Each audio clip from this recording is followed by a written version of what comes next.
Nous recevons maintenant les invités de Paris Direct avec deux autres co-auteurs. Ils ont co-dirigé L'Empire qui ne veut pas mourir, une histoire de la France-Afrique. Bonjour à vous, Thomas Borel et Benoît Colomba. Merci d'être avec nous. La jaquette du livre donne le ton de ce qu'il y a à l'intérieur. Guerre, pillage, racisme, coup d'État, corruption, assassinat. Vous allez droit au but, messieurs. Je ne sais pas qui va répondre à la première question. Contrairement à ce qu'on entend assez souvent, la France-Afrique n'est pas morte, elle est même bien vivante. Qui commence? Oui, ce qu'il faut bien comprendre, c'est que ce qu'on appelle la France-Afrique, c'est un système de domination et de prédation qui se caractérise, c'est ce qu'on documente dans ce livre, par une grande capacité d'adaptation. Si on devait prendre une métaphore animalière, on pourrait dire que la France-Afrique, elle ressemblerait plus à un serpent qu'à un ours. Elle fait sa mue en permanence. Et c'est ce qu'on raconte dans cet ouvrage. On revient à la fois sur les racines coloniales de ce système et on décrit ces nouveaux visages qui passent par de multiples mécanismes institutionnels. Alors, on va peut-être s'arrêter sur la définition que vous en donnez de la France-Afrique. Vous dites que, en gros, c'est un système de domination fondé sur une alliance stratégique et asymétrique entre une partie des élites françaises et une partie de leurs homologues africaines. Et ces mécanismes qui se déploient dans une relative indifférence de l'opinion publique française, on va y revenir tout à l'heure, permettent à ces élites franco-africaines de s'approprier, de se partager des ressources économiques, politiques, culturelles au détriment des peuples africains. Vous parlez de prédation, messieurs, ça ressemble à peu près à une association de malfaiteurs, non ? Oui, sauf que ça ne tombe pas forcément sous le coup de la loi, même s'il y a un certain nombre d'actes crapuleux qui caractérisent la France-Afrique. Et d'ailleurs, c'est un peu la partie la plus visible, la plus connue. Quand les gens pensent à la France-Afrique, ils pensent à l'aspect le plus sulfureux, donc avec des affaires criminelles, des assassinats, des coups d'État, les valises de billets, tous les mécanismes de corruption. Ce qu'on montre dans ce livre, et sur un temps très long, puisqu'on finalement on documente 80 années de relations franco-africaine, c'est tout le maillage institutionnel qui sous-tend ce système. Et c'est bien pour ça d'ailleurs qu'on parle de système, comme le disait Benoît. Donc effectivement, il y a un mécanisme, un système de prédation, mais qui repose en bonne partie sur des fondations légales. Et c'est une grosse partie du problème. Et donc vous passez au crible ces rapports entre la France et le continent. Il y a un passage, Benoît Colomba, qui m'a interpellé sur la transition entre un impérialisme formel, un impérialisme formel. Vous dites en somme que ce qu'on a appelé les indépendances ne participait au fond que d'une grande illusion, que d'un tour de passe-passe. Expliquez-nous. Oui, c'est ce que je disais tout à l'heure, la grande capacité d'adaptation de ce système au moment des indépendances au début des années 60. Le pouvoir gaulliste a choisi sciemment d'organiser ces indépendances formelles, mais tout en poursuivant ce système avec ce qu'on appelait le néocolonialisme. Donc la France-Afrique a continué à travers des dispositifs comme l'aide au développement, la coopération. Mais en fait, les deux allaient de pair. Il y a une phrase d'ailleurs de Michel Debré, l'ancien Premier ministre français, qui, un responsable gabonais, a dit à l'époque, l'indépendance, elle va de pair avec la coopération.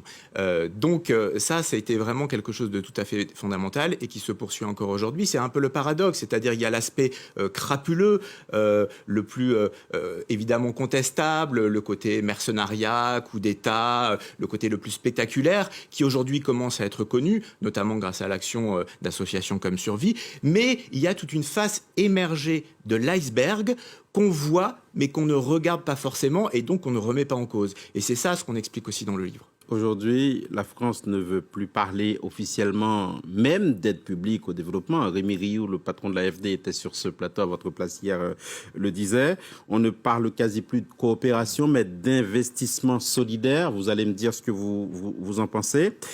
Aujourd'hui, la France officiellement, messieurs, parle de reconquête, mais pas dans les mêmes termes. On parle de rupture, de renouvellement, de partenariat. Est-ce que Thomas Borrell, c'est crédible ou encore est-ce que le tour de passe-passe continue? Pour nous, et c'est ce qu'on essaie de montrer dans cet ouvrage avec la profondeur historique, c'est que effectivement le tour de passe-passe continue puisqu'on est sur une nouvelle mue, une adaptation. On est sur des réformes qui sont annoncées. On nous parle de rupture. Avant Emmanuel Macron, Nicolas Sarkozy l'avait fait, François Hollande l'avait fait. À chaque fois, il y a cette rupture. Maintenant, on a le patron de l'AfD qui dit non, ce n'est plus de la coopération, c'est de l'investissement solidaire, pour décrire des mécanismes d'influence, de soft power, mais qui sont finalement directement liés et qui sont un héritage de cette période coloniale.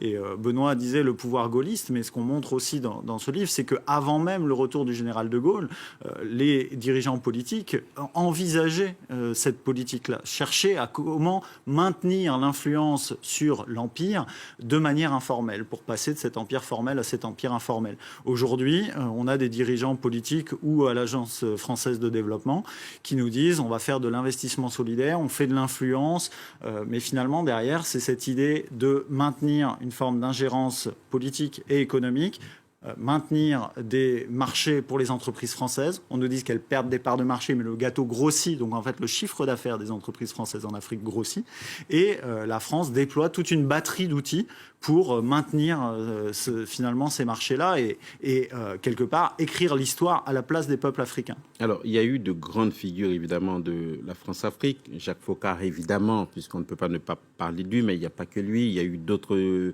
figures. On pense à Ali Bongo, on pense à Jacques Chirac et bien d'autres. Quels sont aujourd'hui ce qu'on pourrait appeler les gardiens du temple de ce qu'il reste de cette France-Afrique qui s'est transformée?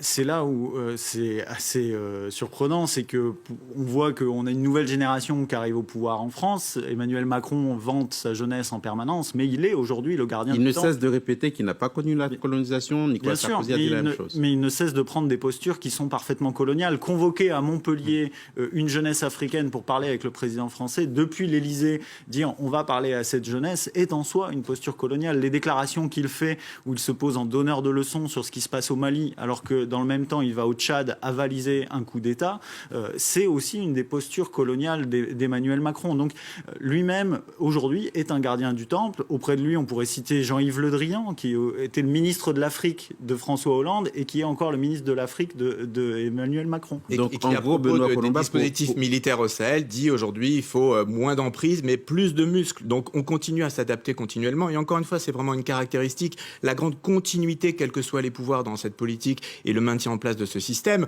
On peut évoquer la figure de François Mitterrand, qui est finalement, c'est très peu connu, un des précurseurs de la France-Afrique dès la 4e République, donc avant le pouvoir gaulliste. Il a été ministre des Affaires d'Outre-mer en 1950. Et on voit qu'effectivement, Emmanuel Macron est le continuateur de cette politique, par d'autres moyens, bien évidemment. Un mot sur son expression, il avait parlé de conversion des regards à propos des relations franco-africaines. On pourrait plutôt parler de diversion, finalement, en mettant en scène ce prétendu dialogue avec la jeunesse africaine. Si on vous suit bien, Thomas Borrell et Benoît Colomba, le fait que cette réunion se tienne à Montpellier, ces jeunes, ces artistes, ces sportifs et tout ça, ce nouveau sommet Afrique-France sans les chefs d'État et de gouvernement, ce n'est pas significatif de quelque chose de neuf, bien au contraire. Pas vraiment. On peut d'ailleurs signaler que en mai dernier, il y a déjà eu un sommet avec des chefs d'État africains réunis, c'est très symbolique, autour d'Emmanuel Macron au Grand Palais à Paris. Donc à ce niveau-là, il y a rien de nouveau. Il y a encore une fois les sujets principaux, c'est-à-dire la suggestion monétaire, le maillage militaire, tout ce qui concerne le soft power, la coopération, l'aide dite au développement. Tout ça n'est pas sur la table. Donc les vrais sujets ne sont pas discutés. Justement, pour évoquer les vrais sujet, Thomas Borrell, dans son rapport, Achille Mbembe, qui est le grand architecte de ce nouveau sommet, préconise une refondation des rapports entre la France et le continent. Mettons qu'on joue le jeu de cette refondation. De votre point de vue, qu'est-ce qu'on serait en droit d'en attendre ? Des choses qu'on ne trouve pas dans les recommandations d'Achille Mbembe. Malheureusement, il parle de refondation. Tout ce qu'il est en train de faire, c'est une relégitimation. Il œuvre à une relégitimation de la politique française en Afrique. Parce qu'on nous dit qu'il n'y a pas de tabou, que les sujets sont sur la table. Il évoque dans son rapport quelques-uns de ces sujets, assez vite et en les documentant bien peu, malheureusement, comme la coopération militaire avec des dictatures, le fait qu'on ait des officiers français au sein des appareils répressifs de ces dictatures, encore aujourd'hui. Mais ces aspects-là, ensuite, ne sont pas dans les recommandations. Il y a des recommandations toutes simples. Il faut que l'armée française quitte le continent africain. Ça veut dire la fermeture des bases, ça veut dire le retrait des coopérants militaires, des appareils répressifs de ces régimes. Il y a sur le franc CFA, la France n'a pas à venir écrire les réformes du système monétaire. Elle doit sortir de ce système monétaire. Et tout ça, ça n'est pas dans les recommandations d'Achille Mbembe et ça ne sera pas dans ce qui ressortira de ce sommet. C'est-à-dire qu'on nous dit que tous les sujets sont sur la table pour, au final, avoir quelques petites réformes qui vont œuvrer à cette relégitimation. On a un écran de fumée assez efficace, il faut le dire, et c'est assez décevant qu'Achille Mbembe se prête à ce jeu-là. Benoît Colomba. Non, peut-être simplement ajouter que, puisque ça fait partie des propositions qui s'avançaient, ce n'est pas en organisant, mettant en place un fonds qui sera censé aider la société civile africaine. C'est pas le problème finalement. Le problème, c'est arrêter de soutenir des dictateurs qui oppriment leur peuple et arrêter de poursuivre des dispositifs institutionnels qui continuent de maintenir cette domination justement et à la perpétuer. Et on a vu effectivement, ça a été cité par Thomas, le déplacement d'Emmanuel Macron après la mort d'Idriss Déby au Tchad. Et c'est vrai que là, d'une certaine manière, il avalisait un coup d'État constitutionnel. Merci beaucoup, Benoît Colomba. Thomas Borrell, d'être venu jusqu'à nous, co-directeur de ce gigantesque ouvrage. L'Empire qui ne veut pas mourir, une histoire de la France-Afrique, c'était nos invités de ce vendredi. Merci.